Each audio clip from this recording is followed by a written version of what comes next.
Hello friends, welcome back to your channel Rozgar with Bhanu. मेरे प्यारे दोस्त, आज हम लेके आए हैं एसके जाट सर का सिर्फ रेलवे बुक का 185 प्लस सेट का हिस्ट्री का मोस्ट इम्पोर्टेंट क्वेश्चंस, जो कि आपका एग्जाम के दृष्टिकोण से बहुत ही इम्पोर्टेंट होने वाले हैं। तो चलिए स्टार्ट करते हैं आज का सेशन का फर्स्ट क्वेश्चंस, जो आपका एग्जाम के दृष्टिकोण से बहुत ही इम्पोर्टेंट है मेरे दोस्त। फर्स्ट क्वेश्चन है कि भगवान बुद्ध का प्रथम उपदेश क्या कहलाता है। भगवान बुद्ध का प्रथम उपदेश है मेरे दोस्त, इसे क्या कहते हैं? तो आपका राइट आंसर हो जाएगा मेरे दोस्त धर्म चक्र परिवर्तन। धर्म चक्र परिवर्तन जो है बुद्ध का प्रथम उपदेश को कहते हैं। अगला क्वेश्चन है कि बुद्ध ने अपना उपदेश सामान्यतः किस भाषा में दिया। तो बुद्ध जो है अपना जो उपदेश है वो पाली भाषा में दिए थे, ये आपको ध्यान रखना है। चलिए नेक्स्ट क्वेश्चन की बात करते हैं कि महावीर किस वर्ष निर्वाण प्राप्त किए। तो महावीर का किस वर्ष में निर्वाण हुआ था, ये आपसे क्वेश्चन पूछा गया है। तो ये आपका राइट आंसर हो जाएगा ऑप्शन नंबर ए, 468 ईसा पूर्व महावीर का निर्वाण हुआ था। चलिए अगला क्वेश्चन की बात करते हैं। महावीर एवं बुद्ध दोनों ने किसकी शासन काल में उपदेश दिया। एक क्वेश्चन बहुत इंपॉर्टेंट है, जो कि एक क्वेश्चन हमेशा पूछे जाते हैं। महावीर एवं बुद्ध ने दोनों किसके शासन काल में अपना उपदेश दिया। तो ये आपको ध्यान रखना है, बहुत इंपॉर्टेंट क्वेश्चन है। बिंबिसार, बिंबिसार जो है इसके समय में महावीर और बुद्ध ने दोनों उपदेश दिए थे। अगला क्वेश्चन की बात करते हैं। अगला क्वेश्चन मेरे दोस्त, अगला क्वेश्चन है कि जैन धर्म के प्रथम तीर्थकर थे। तो जैन धर्म के प्रथम तीर्थकर कौन थे, ये आपसे क्वेश्चन पूछा गया है। ये आपका राइट आंसर हो जाएगा option number C, Rishabhdev. Rishabhdev जो है जैन धर्म के प्रथम तीर्थकर के रूप में माने जाते हैं। अगला क्वेश्चन है कि किस शासक ने बौद्धों के लिए विख्यात विक्रमशिला विश्वविद्यालय का स्थापना किया था। तो ये आपका क्वेश्चन है, इसका राइट आंसर हो जाएगा धर्मपाल। धर्मपाल आपका राइट आंसर हो जाएगा मेरे दोस्त। नेक्स्ट क्वेश्चन है कि भारत में सबसे बड़ा बौद्ध स्तूप कहाँ स्थित है। भारत का जो है सबसे बड़ा बौद्ध स्तूप ये कहाँ पर स्थित है, ये क्वेश्चन है आपका पूछा गया है। तो इसका राइट आंसर हो जाएगा option number B, Sanchi. Sanchi में सबसे बड़ा बौद्ध स्तूप स्थित है। नेक्स्ट क्वेश्चन, बौद्ध धर्म तथा जैन धर्म दोनों ही विश्वास करते हैं कि क्या विश्वास करते हैं। तो ये आपका राइट आंसर हो जाएगा ऑप्शन नंबर ए, कर्म तथा पुनर्जन्म के सिद्धांत सही है। कर्म तथा पुनर्जन्म के सिद्धांत सही है। अगला क्वेश्चन की बात करते हैं। अगला क्वेश्चन है कि प्राचीन काल में स्रोत सामग्री लिखने के लिए उपयुक्त भाषा थी। तो प्राचीन काल में किस भाषा में उपयोग किया जाता था, इसका राइट आंसर हो जाएगा संस्कृत। संस्कृत भाषा में उपयुक्त भाषा थी। अगली क्वेश्चन नंबर 10, सिकंदर ने भारत पर कब आक्रमण किया। सिकंदर ने भारत पर कब आक्रमण किया है, ये आपका राइट आंसर हो जाएगा 326 ईसा पूर्व में। 326 ईसा पूर्व में सिकंदर ने भारत पर आक्रमण किया था। अगला क्वेश्चन है, अगला क्वेश्चन, मगध की प्रथम राजधानी कौन सी थी। मगध की प्रथम राजधानी को क्या कहते थे। तो मगध की प्रथम राजधानी सी नंबर हो जाएगा राजगृह या गिरिवर्ज। राजगृह या गिरिवर्ज सी नंबर हो जाएगा मेरे दोस्त। क्वेश्चन नंबर 12, किस शासनकाल द्वारा सर्वप्रथम पाटलिपुत्र को राजधानी के रूप में चयनित किया गया था। ये आपसे क्वेश्चन पूछा गया है कि किसके शासनकाल में पाटलिपुत्र की राजधानी के रूप में चयनित किया गया था। तो इसका राइट आंसर हो जाएगा ऑप्शन नंबर सी, उदयनी द्वारा। उदयन द्वारा। अगला क्वेश्चन है मेरे दोस्त, अगला क्वेश्चन है कि विश्व का पहला गणतंत्र वैशाली में किसकी स्थापना, किसके द्वारा स्थापित किया गया। 13 नंबर क्वेश्चन पूछा गया है, इसका राइट आंसर हो जाएगा लिच्छवी के द्वारा। लिच्छवी के द्वारा आपका राइट आंसर हो जाएगा। अगला क्वेश्चन है, अगला क्वेश्चन मेरे दोस्त, अगला क्वेश्चन, प्राचीन भारत का प्रसिद्ध यह शासक कौन था जिसने अपने जीवन के अंतिम दिनों में जैन धर्म अपना लिया था।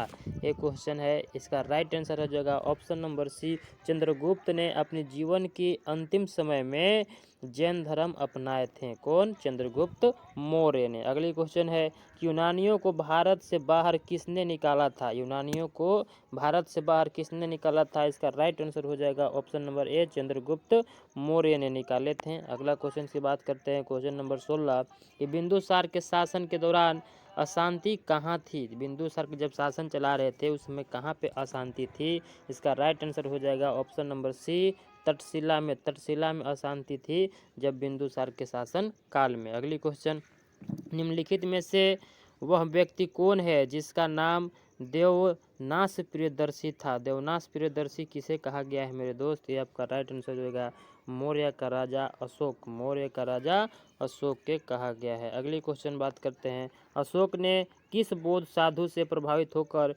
बौद्ध धर्म अपनाए थे? अशोक ने किस बौद्ध साधु के द्वारा बौद्ध धर्म अपनाए थे? तो इसका राइट आंसर हो जाएगा ऑप्शन नंबर बी, उपगुप्त के प्रभावित होकर अपने बौद्ध धर्म को अपनाए थे। अगली क्वेश्चन है, निम्नलिखित में से विद्या की सबसे पुरानी पीठ कौन सी है? तो विद्या की सबसे पुरानी पीठ तक्षशिला को कहा जाता है, तो तक्षशिला आपका राइट आंसर हो जाएगा। अगला क्वेश्चन है कि बिंदुसार ने विद्रोहियों को कुचलने के लिए अशोक को कहाँ भेजा था? तो इसका राइट आंसर हो जाएगा option number B, Takshashila. Takshashila आपका राइट आंसर हो जाएगा मेरे दोस्त, तक्षशिला। अगली क्वेश्चन की बात करते हैं, चलिए अगला सेट है, सेट नंबर 173 है। 72 एंड 73 को हम एक साथ इसमें कवर कर रहे हैं, तो सेट नंबर 73 की बात करते हैं। इसमें है कि जिसके ग्रंथ में चंद्रगुप्त मौर्य का विशिष्ट रूप से वर्णन हुआ है, तो किसके ग्रंथ में चंद्रगुप्त मौर्य को विशिष्ट रूप का वर्णन किया गया है? तो ये आपका ऑप्शन नंबर सी हो जाएगा, विशाख दत्त। चलिए अगला क्वेश्चन की बात करते हैं। नेक्स्ट क्वेश्चन है आपका, पाटलिपुत्र में स्थित चंद्रगुप्त का महल मुख्यतः बना था, किस चीज़ का चंद्रगुप्त का महल बना था? ये आपसे क्वेश्चन पूछा गया है।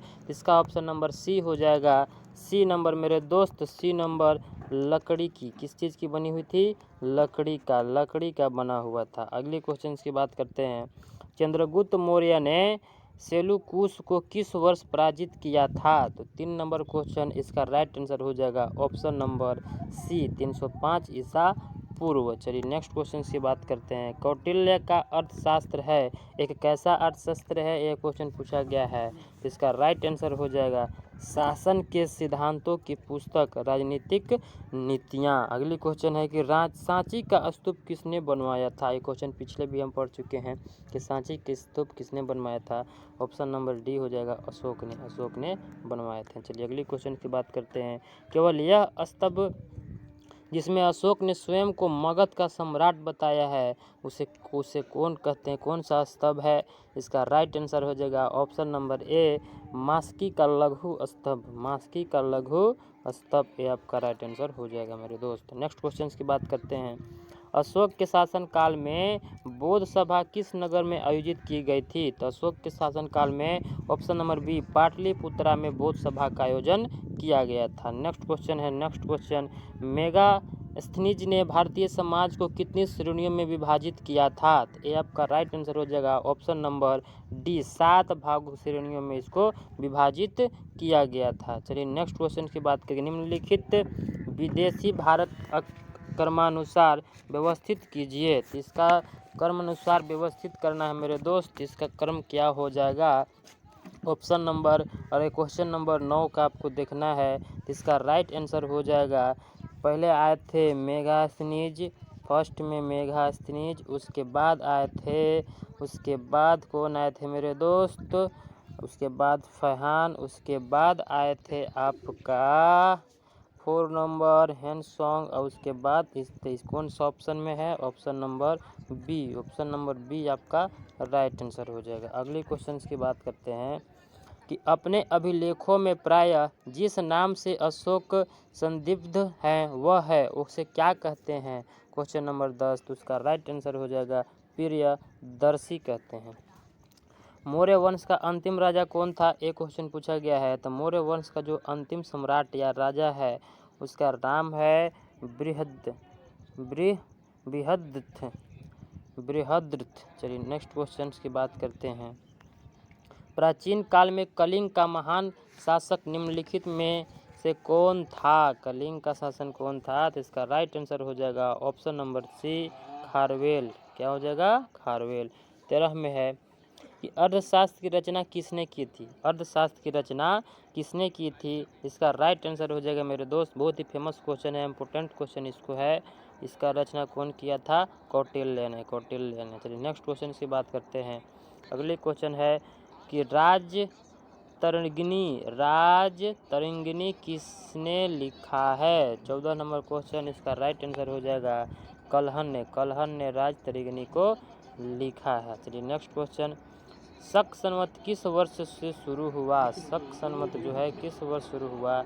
इसका राइट आंसर हो जाएगा ऑप्शन नंबर सी, ईसा के जन्म से 78 वर्ष बाद। ईसा के जन्म से 78 वर्ष बाद। चरक थे एक विख्यात, चरक क्या चीज में विख्यात थे? इसका राइट आंसर हो जाएगा ऑप्शन नंबर बी, चिकित्सा में ये विख्यात थे। अगला क्वेश्चन कि कनिष्क का दरबारी चिकित्सक कौन था? ये भी बहुत ही इंपॉर्टेंट क्वेश्चन है मेरे दोस्त, बहुत ही रिपीटेड क्वेश्चन है, आपसे पूछा जाता है कि कनिष्क का दरबारी चिकित्सक कौन था? इसका राइट आंसर हो जाएगा ऑप्शन नंबर ए, चरक जो थे ये चिकित्सक थे, ये कनिष्क के दरबारी चिकित्सक भी रहे थे। अगली क्वेश्चन की बात करते हैं कि विक्रम संवत एवं शक संवत में कितने वर्ष का अंतर है? कितने वर्ष के अंतर है मेरे दोस्त? इसका राइट आंसर हो जाएगा ऑप्शन नंबर सी, 135 वर्ष की अंतर है। अगली क्वेश्चन है, कनिष्क की राजधानी थी, कनिष्क की कौन सी राजधानी थी? इसका राइट आंसर हो जाएगा पेशावर राइट आंसर हो जाएगा। अगली क्वेश्चन है, मिली दम्पान्हो क्या है? मिली दम्पान्हो क्या है? तो ये आपका है बौद्ध पाठ पुस्तक। चलिए मेरे दोस्त आज के लिए इतना ही, मिलते हैं नेक्स्ट वीडियो में। Thank you for watching this video.